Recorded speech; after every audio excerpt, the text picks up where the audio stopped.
ဆုံးနာလို့ရှိရင်လည်းရွေးလို့လေးသွားပြီလေမနောင်ပြောရမယ်ဒါဆိုရင်ဘာလို့မထားရလဲအချောင်းသားချက်တော့ပြီးသူလို့ဆုံးနာယူသွားလိမ့်မယ်ဒီလိုပြောနေစားရပြီ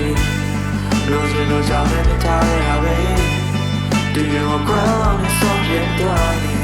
ဒီလိုကကောင်းပေးနေတာအစရပြောနေကြတယ်အလေးထားလို့နေချေ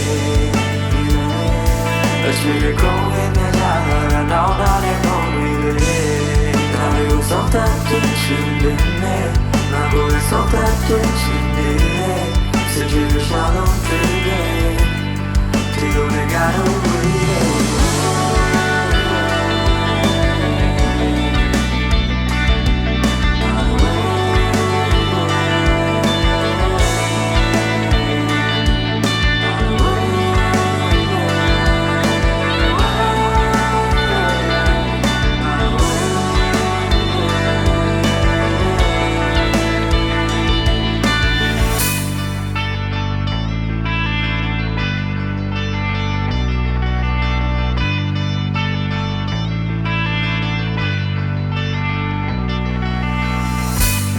ဒါဟာကံလို့ပြောနေရပြီပုံရင်းစောလို့ပြောနေရပြီဒီမှာမတော်တဲ့လူတိုင်းဖြစ်တယ်ဒီကိုယ်ကြောင့်မတည်